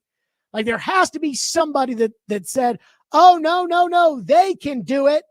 And I don't know who that person would be. What the easiest thing to do would be to say, oh, Rand told him to sign those guys because Rand used to be there. But I kind of get the vibe after the fact. I kind of get the vibe that they didn't really listen to Rand much in San Francisco. So I'm not going to put that on Rand, Dillard, and PT. Two guys that are very responsible as to why he doesn't have a job. But I don't see a single name that I recognize when it comes to the San Francisco, as I pulled up their database of front office scouts and directors of player personnel and everything else. I don't see a single person there that I know. But again, I'm not claiming to be an expert on those people for the Titans, unlike PK, who did claim to be an expert on those people and then did not know that Michael Williams was a woman. He was talking about Michael Williams saying he, and it turned out that was actually a she. So I'm not pretending like I know who was there or whatever, but I'm trying to look at their like coaching staff or something. And I'm like, all right, so who is the one saying, hey, we need PT and we need Dillard and we need, like, when the Patriots signed Jack Gibbons, I'm like, of course they did. But the offensive line, oh my God. I just pulled up their coaching staff. Are you ready for the one name that I know? Have you seen this, Reed? I have not. I was trying to beat you to it, but I haven't made that far yet, apparently. Based on your excitement levels. The assistant special teams coach of the San Francisco 49ers is Colt Anderson. Now, that would make sense. Now, Colt Anderson wasn't here when Dillard was here, but that would make sense. The crappiest coach in Titan history, and that's saying something because Ray Horton was a disaster, as was Norm Chow. The crappiest assistant coach in Titans history telling his team, oh, no, trust me, we want these guys in our camp and we want them. Here's my other theory. I got to have a theory on this one, too. Maybe they were sitting there saying, hey, we got some young pass rushers and we want them to get some real confidence training camp. So how can we get these young pass rushers to get real confidence in camp? And Colt Anderson's probably saying, I know just the guys. You put them against Dillard, they'll get all the confidence in the world. And we'll say, he was a former first-round pick. He played with the Eagles. That's all I got for you. Colt Anderson. What a freaking joke. Who is their head special teams coach? Brant Boyer. He spent the previous 9 seasons as the special teams coordinator for the Jets. So the Jets special teams coordinator and Colt Anderson. That should solve their issues. But good for Brock Purdy to get his money.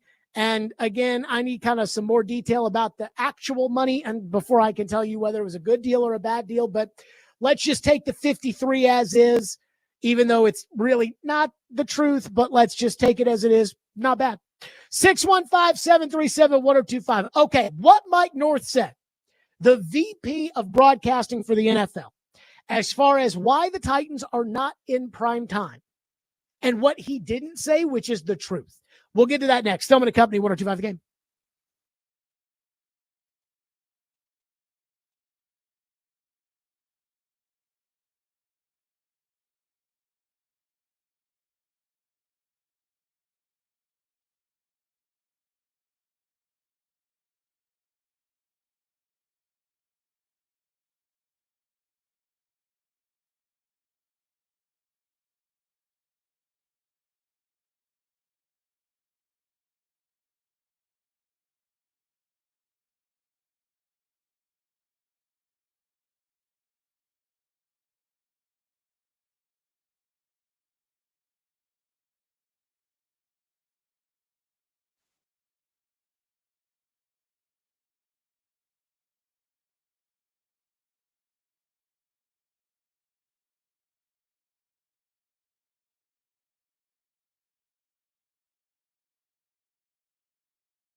One of the criticisms I've seen so far, Mike, of the schedule is no primetime games for the Titans. How tough was it to not give the Tennessee Titans any primetime games, knowing that they had the number 1 pick in the draft? Yeah, it wasn't intentional. I mean, you know how this works. We've got probably a dozen schedules in front of the commissioner in that last week.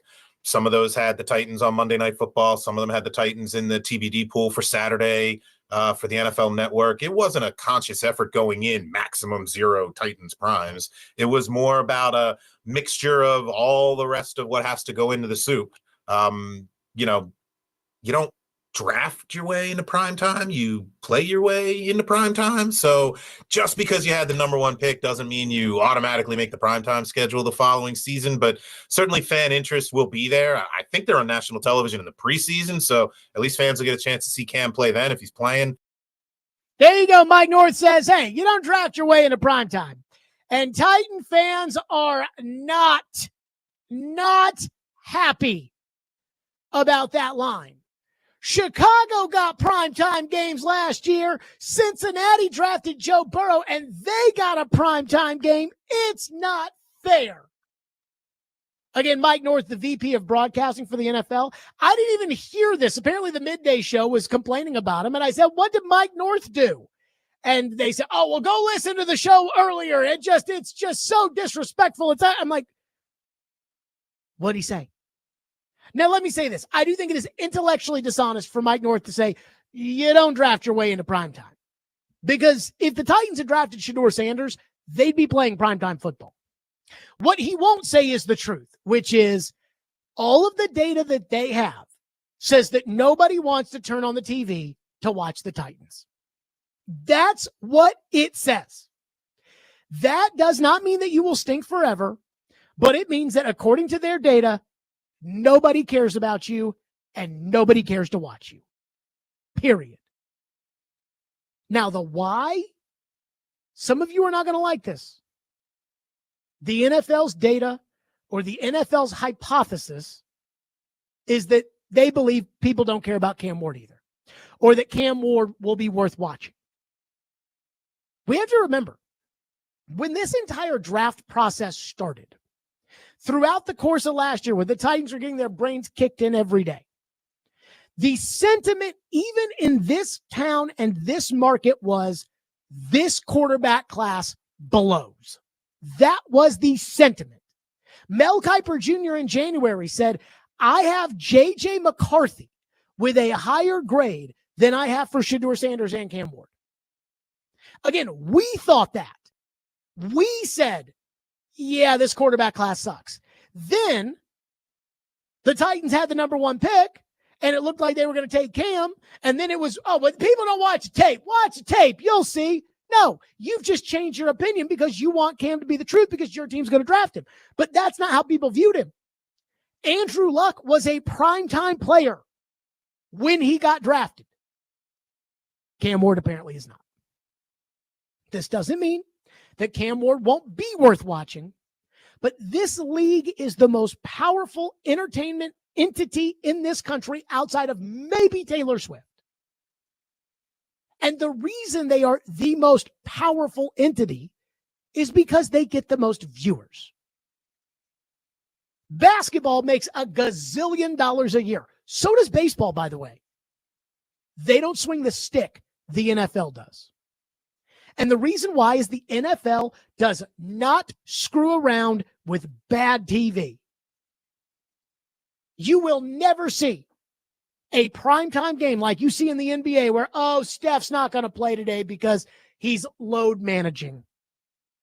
The NFL does not play around with bad TV. They will flex you out of that game.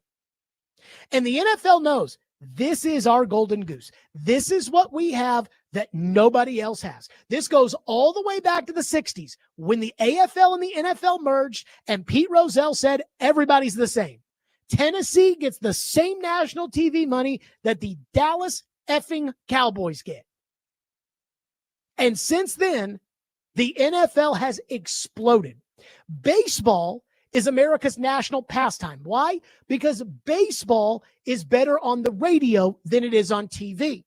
But once TV became the primary medium in America in the 60s and 70s, the NFL exploded. Monday Night Football on ABC, the Dallas Cowboys, the Pittsburgh Steelers, and on it went. The NFL, the biggest and most valuable thing that they have is not their quarterbacks. They can continue without Peyton Manning and Tom Brady because they have. It's not their broadcasters. If one of them drops off the face of the earth, they'll go find another one. It's the quality of the games that they can put on in their primetime windows, and they know it. They take it very seriously. And they take the TV partners very seriously as well. Amazon offered like $50 million, which is a playoff game. They offered $50 million for any matchup. Peter King wrote about this at the time. They offered $50 million for any matchup on Black Friday in 2022. And the line Peter King wrote in his story about how Amazon was just willing to do whatever it took to get a Black Friday game was, we'll put the Titans versus the Texans on. The NFL declined because Fox, their broadcast partner, had England versus the World Cup that day. But the next year, Black Friday football was invented. It's not going away. And they know that the biggest, most important thing they can do is put good, watchable games on TV. They want the biggest ratings. Why? Because that's how they make their money. So don't worry about the explanation that comes from Mike North or what the league says, because the league's not going to just put you down to your face. They're not going to tell you the truth when the truth is that there is nothing that they think will get people across the country to turn on the TV to watch the Titans. Not the coach. By the way, Vrabel's got 3 primetime games because they think people will turn on the TV to watch Vrabel. Not the market size. Buffalo is the 54th biggest market, and they've got 5 primetime games. Not the quarterback. Justin Fields for New York is in primetime twice. And I don't even know if Justin Fields can throw. You know, nobody's turning on the TV for Brian Callahan. You understand that, again, no one really cares about your city unless it's New York or Chicago. But the one thing that I do think kind of hurts people's feelings, people also don't care about Cam Ward. I mean, like, it wasn't like Cam Ward was some superstar college player that just, they cannot breathe without. Joe Burrow was. Trevor Lawrence was. Andrew Luck was. Johnny Manziel was. Shedeur Sanders, had he been drafted to the Titans, was. Cam was an okay college quarterback who didn't really play that much on TV at Miami, isn't viewed as some super talent, and that is what gets you on TV. Either that or growing an arm out of your rear end. Doesn't mean that Cam's bad. It doesn't mean that Cam's going to be bad. It just means that the NFL and the data they have says, yeah, nobody's turning on the TV for the Titans. And it's actually funny because a couple years ago, in 2022, back when the Titans used to be good, the NFL ran into a similar situation where Amazon had paid $1 gazillion for Prime Video's Thursday Night Football.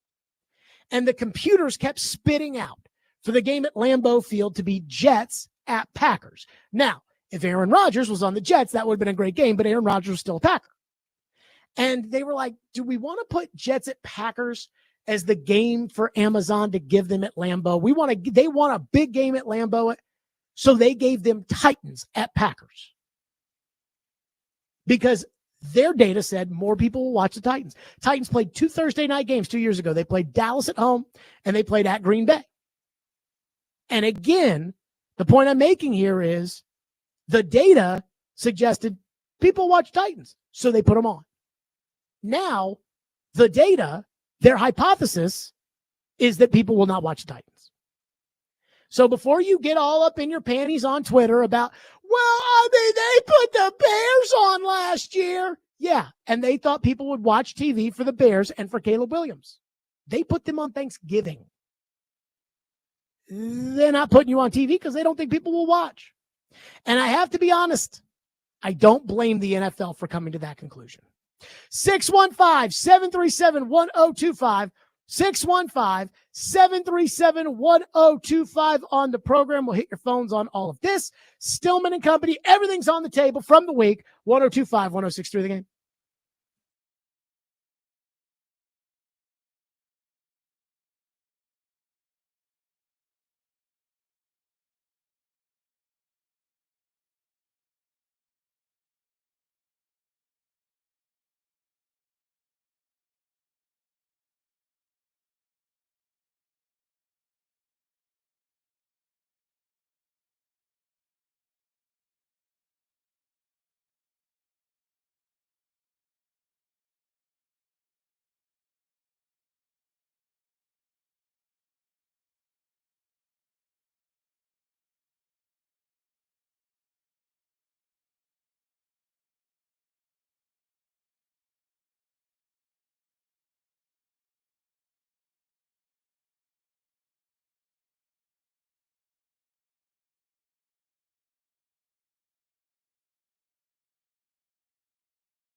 It always makes it more real when you have some dates to put to it and you have an order. And usually, you get to I look at like the first 3 teams, and after that, I couldn't even tell you who we play. You sort of focus on the start and you take it as it comes. But it's always good to know when and where you're playing teams, when your games are, what your travel schedule looks like. It just makes it more real. Makes it just one step closer to that actually occurring. But yeah, I'm always excited about the schedule release, and you like to see who you open up with and see what your first month looks like and what teams you play and where. So that's always exciting time.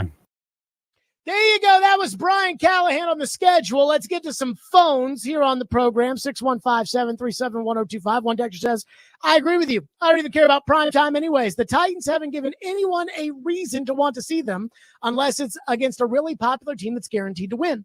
When they win, they will get prime time. Simple. Well, it's not that simple. Again, if you had Shedeur Sanders at quarterback, who is worse than Cam Ward, you would be on prime time. It is about getting something that people will watch. Now, one texter texted in and said, well, if it's about why people want to watch, then why did the Atlanta Falcons get 5 primetime games? Well, the Atlanta Falcons finished 6th in the NFL last year in total offense with a quarterback that was arguably for most of the year as bad as Will Levis. The Atlanta Falcons score points. So when the Atlanta Falcons play Buffalo, they can put that on TV because they think that's going to be a high-scoring game. People like high scoring. That's going to be when Atlanta plays San Francisco. Again, that's a foundational franchise in the NFL in a large market that scores points. Put it on TV. See, I actually find this to be the most revealing Titans 0 prime times in the history of the Titans because there have never been more windows for primetime football. I mean, you have to remember, this is what, the 4th or 5th year of having 17 games. So that's an extra primetime window. That's an extra Thursday night game, an extra Monday night game, an extra Sunday night game. So an extra primetime window everywhere. And you still didn't get a game. Then there's all the extra international games. And you still didn't get a game. So with all of these extra, they have to put somebody on TV. It can't be the Chiefs every week. That's where Atlanta comes in. For instance, technically, Kansas City Buffalo, not a primetime game. Why? That game's going to be on CBS. That's going to be that 3:30 kickoff, Jim Nantz, Tony Romo. Well, they need a Sunday night game that week. And that's where you should be getting primetime games, but you're not because, again, the NFL saying, well, what do we think? Do people want to watch Falcons for the 5th time or the Titans for the first time? And they say, who are the Falcons playing? San Francisco. We'll take the Falcons. That's why your game against the Chiefs is not in primetime because the Chiefs are maxed out of primetime because they'd rather put Bo Nix on TV against the Chiefs than put you on TV against the Chiefs. What I think would be fascinating, and they don't make these decisions until later, but when they do this, what they really do is the NFL decides like, hey, we're going to put on whoever we think will get people to turn on the TV. And it's not you. And it's as simple as that. Wes says, hey, Jared, as much as I hear you and I understand what you were saying, you don't understand this is the first time ever in NFL history that the number 1 pick in the draft hasn't gotten a primetime game in their first season. This has legit never happened and is the ultimate slap in the face to this organization from the NFL. You know, I was thinking about this earlier today. A lot of people think that I just say things on the radio because I want to get people to listen. When you say like, he does that for clicks, what you're saying is that I will say anything to get people to listen. And that's not true. I will not do that. I will not go and pump tires that I don't think need to be pumped just for the sake of doing it. And I won't deflate them if I don't think they need to be deflated. But the reason I guess I'm getting at here is when it comes to the disrespect, I think the NFL telling you how irrelevant you are is the definition of that disrespect. Like that is, they are telling you, hey, we're not being disrespectful here. We're just pointing out to you that by the single only real metric we have that proves your worth to this league, we think you right now are worthless. Again, it's not like, oh, we hate the Titans. It's not that. It's that they don't think people will watch the Titans. It's not about small market, big market. According to Nielsen, Nashville is the 26th largest market in the country. 27 is Pittsburgh. They're on primetime. 29 is Baltimore. 33 is Kansas City. 37 is Cincinnati. 40 is Las Vegas. And 54 is Buffalo. They just think you're irrelevant. And if you're the Titans, you should use this as a, hey, let's be motivated. Let's go out there and let's show them, I guess. They'll pretend like they didn't notice it. They don't care. That's what they'll say. But again, people care about popularity contests. People care about whose jerseys, they're being sold and things like that. I'm just telling you.